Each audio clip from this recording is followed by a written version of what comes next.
Wicked Funny Prologue. Our characters for the prologue are Chris as narrator and Dominic as Jane Austen. Jane Austen's Juvenilia is a series of stories, short novels, and plays written between the ages of 11 and 18.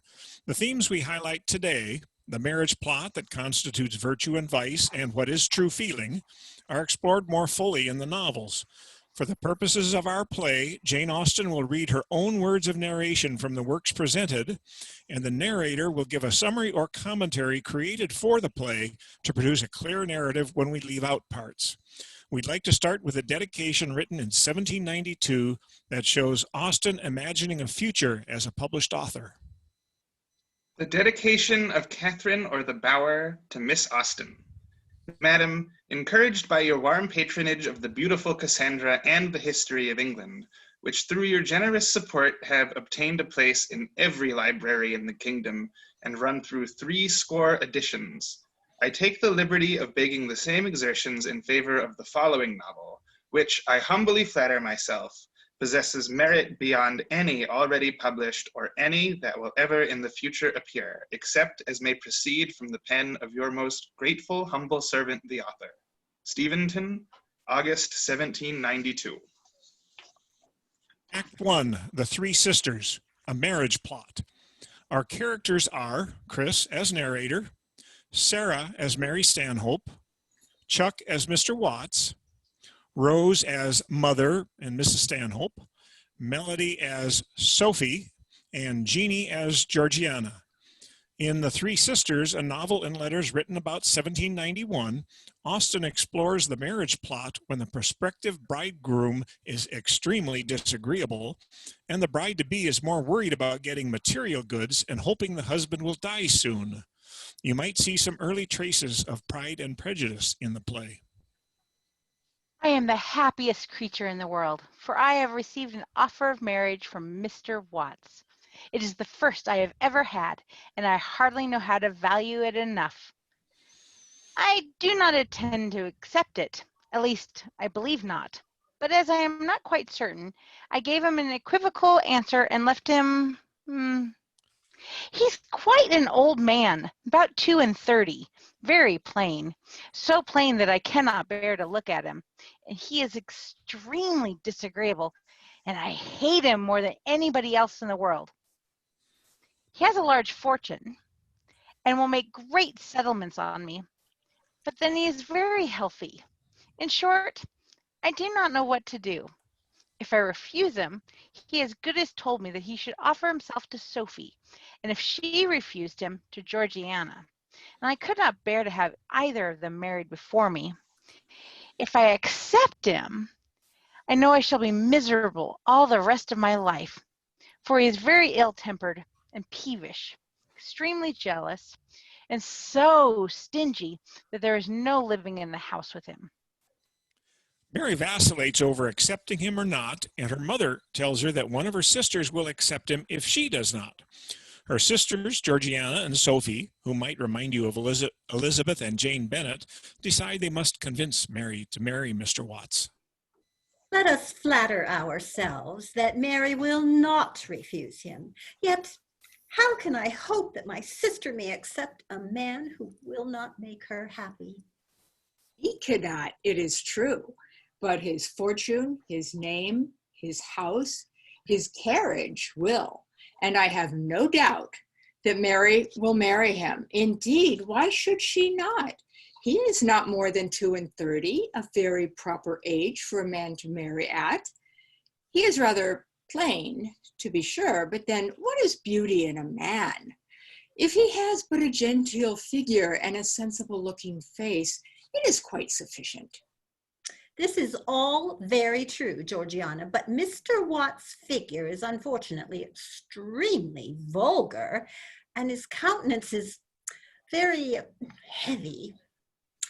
And then as to his temper, it has been reckoned bad, but may not the world be deceived in their judgment of it? There is an open frankness in his disposition which becomes a man. They say he is stingy. We'll call that prudence. They say he is suspicious.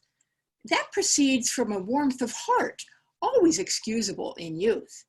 And in short, I see no reason why he should not make a very good husband, or why Mary should not be very happy with him.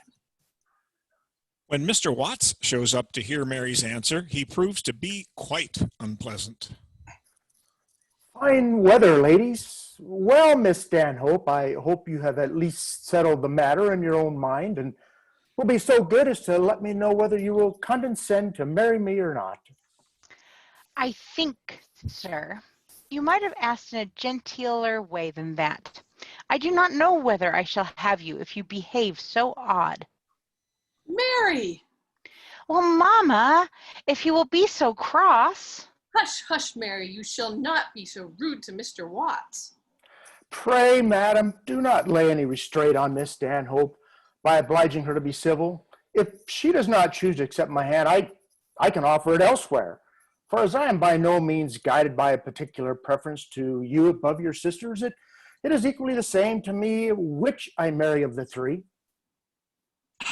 Was there ever such a wretch? Sophie reddened with anger, and I felt so spiteful. Well, then, I will have you if I must. I should have thought, Miss Stanhope, that when such settlements are offered as I have offered to you, there can be no great violence done to the inclinations in accepting of them. What's the use of a great jointure if men live forever? Remember the pin money, 200 a year. Mary then goes on to enumerate all of the possessions and adventures she expects on her marriage. The carriage, vacations, a greenhouse, balls, and jewels. Mr. Watts decides that he should ask Sophie to marry him instead, asking what her expectations are of a husband.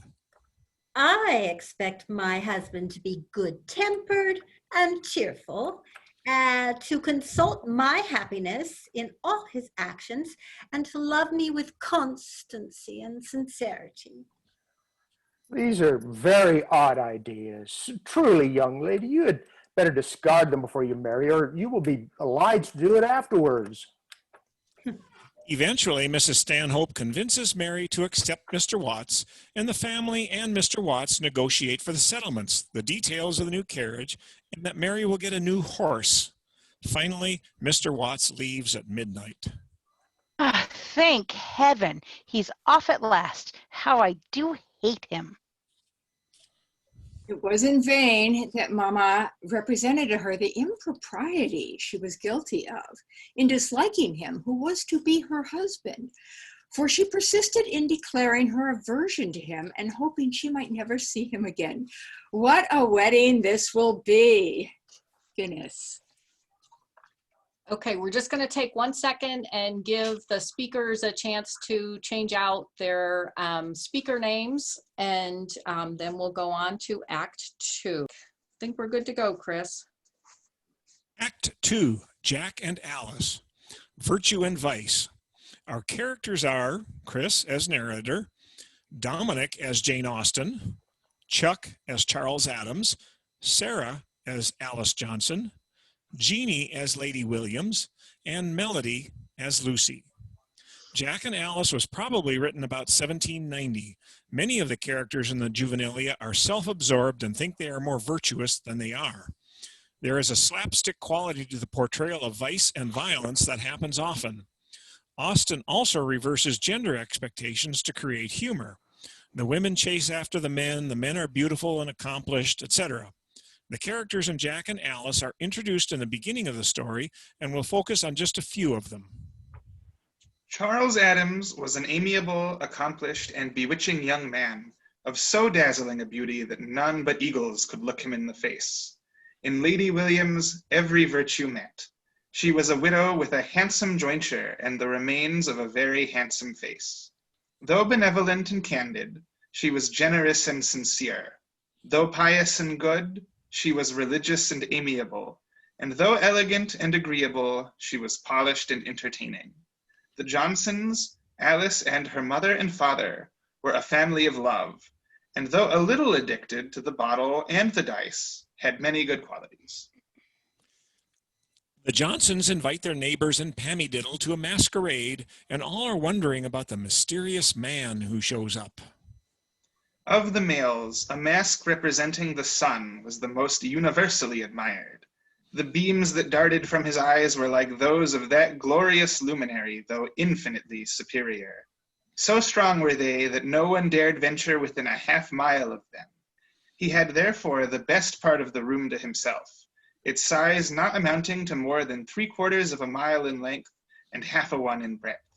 The gentleman, at last finding the fierceness of his beams to be very inconvenient to the concourse, by obliging them to crowd together in one corner of the room, half shut his eyes, by which means the company discovered him to be Charles Adams in his plain green coat, without any mask at all.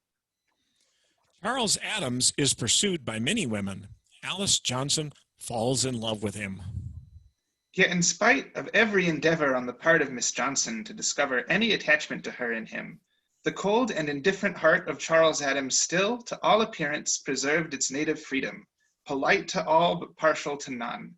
He remained the lovely, the lively but insensible Charles Adams. One evening, Alice, finding herself somewhat heated by wine, no very uncommon case, determined to seek a relief for her disordered head and lovesick heart in the conversation of the intelligent Lady Williams.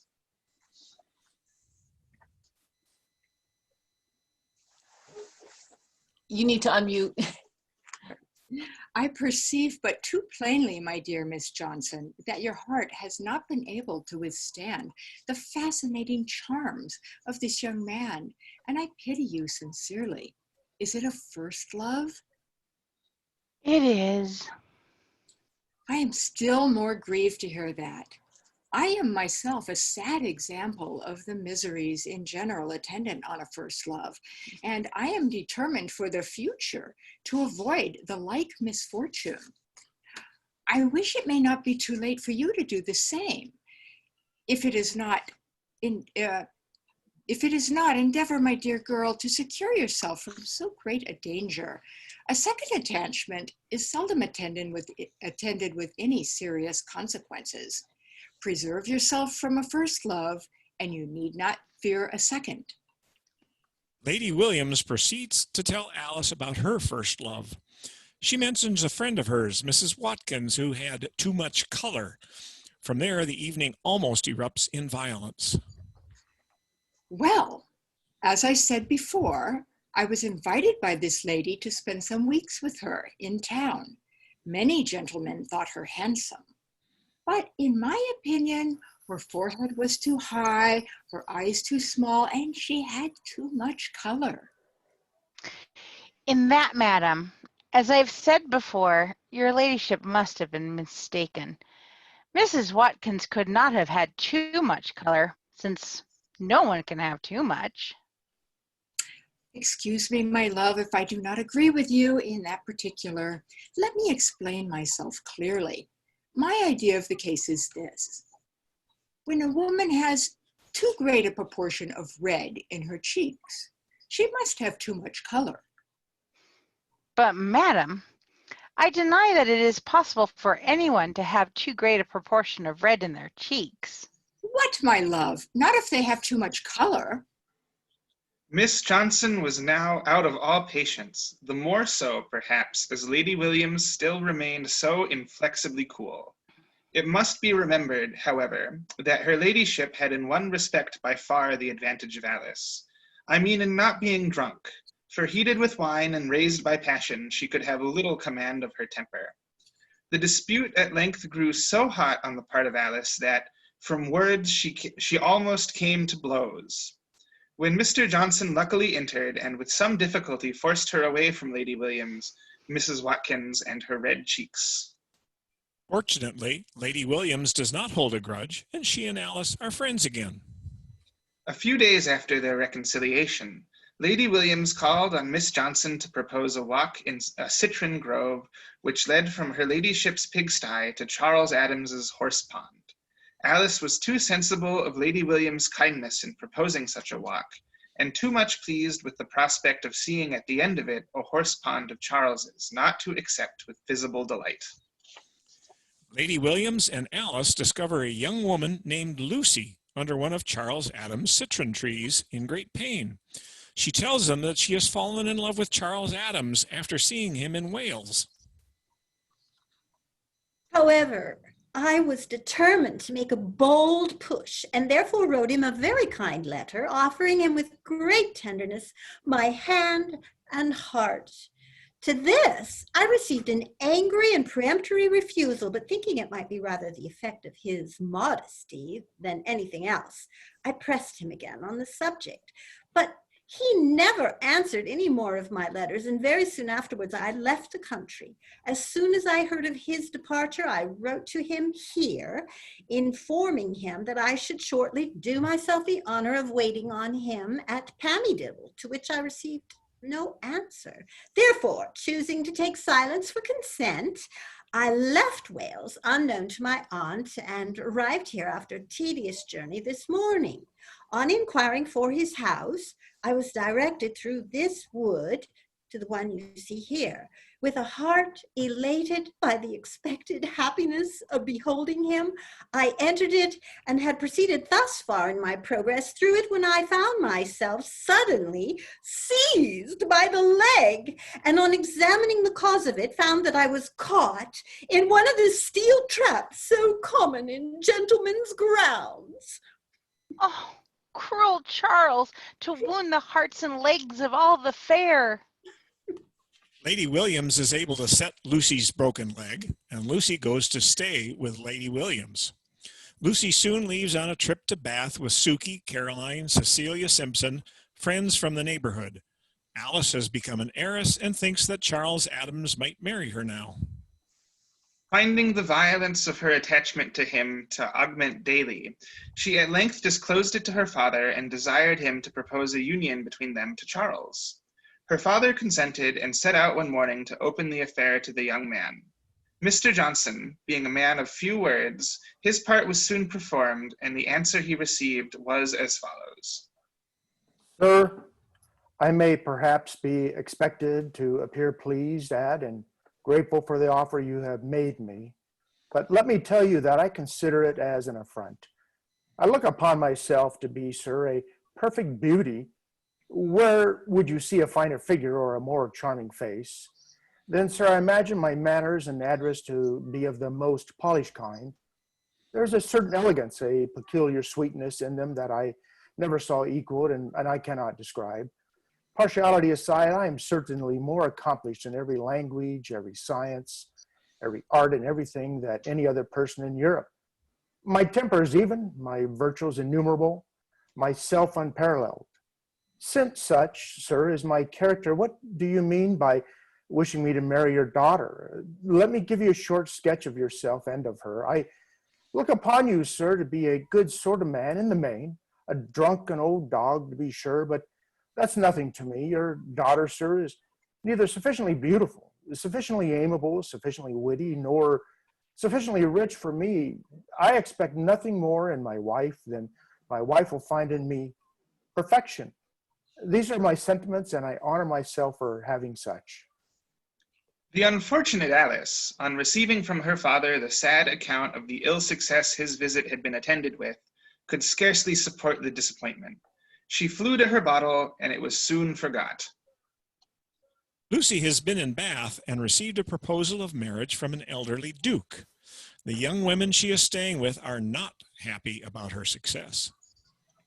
Lucy fell a sacrifice to the envy and malice of Sukey, who, jealous of her superior charms, took her by poison from an admiring world at the age of 17. Her barbarous murder was discovered, and in spite of every interceding friend, she was speedily raised to the gallows. In the meantime, the inhabitants of Pamydiddle were in a state of the greatest astonishment and wonder, a report being circulated of the intended marriage of Charles Adams. The lady's name was still a secret. All Alice's fears were centered in his cook, when, to the astonishment of everyone, he was publicly united to Lady Williams. Fini. Yay! All right, we're gonna do a quick break and before our final and supreme love and friendship, give people a chance to the speakers. Act 3, Love and Friendship. What is true feeling?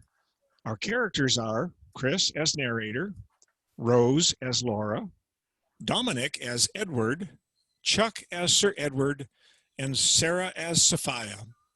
Jane Austen dated the end of Love and Friendship as 13 July 1790, so she wrote it when she was 14. It is an amazing burlesque of the sentimental novel. It is written as a series of letters from Laura when she is 55 to Marianne, the daughter of her friend Isabel. Laura tells her adventures when she was a young woman. Laura is a character of exaggerated sensibility who is oblivious to the feelings of other people. My father was a native of Ireland and an inhabitant of Wales. My mother was the natural daughter of a Scotch peer by an Italian opera girl. I was born in Spain and received my education at a convent in France. When I had reached my 18th year, I was recalled by my parents to my paternal roof in Wales. Our mansion was situated in one of the most romantic parts of the Vale of Usk. Though my charms are now considerably softened and somewhat impaired by the misfortunes I have undergone, I was once beautiful. But lovely as I was, the graces of my person were the least of my perfections. Of every accomplishment accustomary to my sex, I was mistress. When in a convent, my progress had always exceeded my instructions. My acquirements had been wonderful for my age, and I had shortly surpassed my masters. In my mind, every virtue that could adorn it was centered. It was the rendezvous of every good quality and of every noble sentiment. A sensibility too trembling alive to every affliction of my friends, my acquaintance, and particularly to every affliction of my own, was my own fault, if a fault could be called. Alas, how altered now, though indeed my misfortunes do not make less impression on me than they ever did. Yet now I never feel for those of another. Young Laura returns to Wales, and one evening she and her parents hear a knocking at the door. Mary returned, introducing the most beauticious and amiable youth I had ever beheld. The servant she kept to herself. My natural sensibility had already been greatly affected by the sufferings of the unfortunate stranger, and no sooner did I first behold him than I felt that on him the happiness or misery of my future life must depend. Edward immediately shares his story with his new friends. My father, seduced by the false glare of fortune and the deluding pomp of title, insisted on my giving my hand to the Lady Dorothea. No, never, exclaimed I. Lady Dorothea is lovely and engaging. I prefer no woman to her, but know, sir, that I scorn to marry her in compliance with your wishes. No, never shall it be said that I obliged my father. Sir Edward was surprised. He had perhaps little expected to meet with so spirited an opposition to his will. Where, Edward, in the name of wonder, did you pick up this unmeaning gibberish? You've been studying novels, I suspect. I scorned to answer. It would have been beneath my dignity. I mounted my horse and, followed by my faithful William, set forth for my aunt's. Poor Edward has gotten lost, riding from Bedfordshire to Middlesex, and ends up in Wales. He tells the story of his travels and then proposes to Laura, a true instance of love at first sight. Now, my adorable Laura, when may I hope to receive that reward of all the painful sufferings I have undergone during the course of my attachment to you, to which I have ever aspired? Oh, when will you reward me with yourself? This instant, dear and amiable Edward. We were immediately united by my father, who, though he had never taken orders, had been bred to the church. Edward and Laura leave Wales and visit Edward's aunt.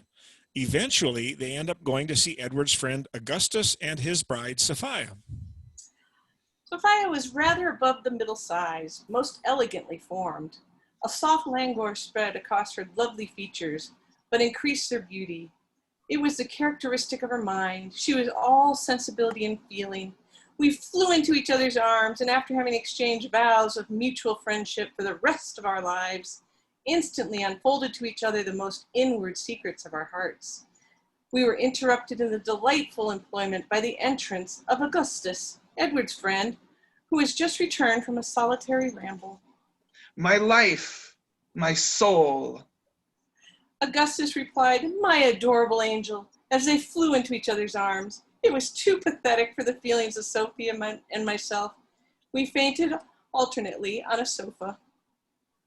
Laura and Edward and Augustus and Sophia live happily for a few months using A considerable sum of money which Augustus had gracefully purloined from his unworthy father's escritoire. But the money runs out.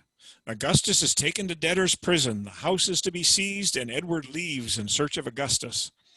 Laura and Sophia decide to go to Scotland to stay with Sophia's cousin MacDonald. There they spread chaos by convincing MacDonald's 15-year-old daughter to run off with a fortune hunter. They decide to help themselves to MacDonald's money. Sophia was majestically removing the 5th banknote from the drawer to her own purse when she was suddenly most impertinently interrupted in her employment by the entrance of MacDonald himself in a most abrupt and precipitate manner. As she hastily replaced the banknote in the drawer, she said, "Wretch, how darest thou to accuse me of an act of which the bare idea makes me blush?" At this period of their quarrel, I entered the library and was, as you may imagine, equally offended as Sophia at the ill-grounded accusations of the malevolent and contemptible MacDonald. Base miscreant, how canst thou thus undauntedly endeavor to sully the spotless reputation of such bright elegance? Why dost thou not suspect my innocence as soon? Laura and Sophia are turned out of the house by MacDonald and sit by the side of a stream.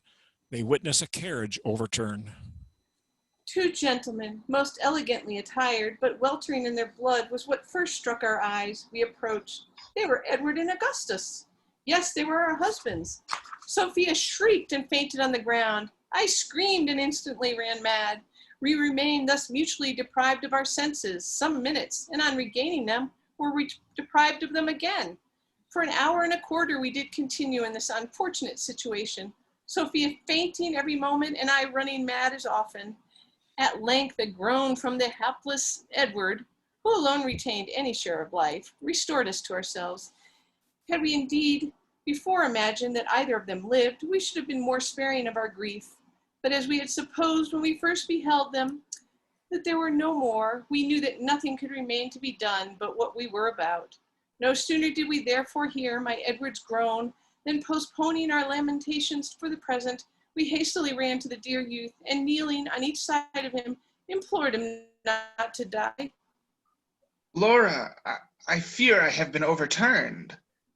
I was overjoyed to find him yet sensible. Oh, tell me, Edward, tell me, I beseech you, before you die, what has befallen you since the unhappy day in which Augustus was arrested and we were separated?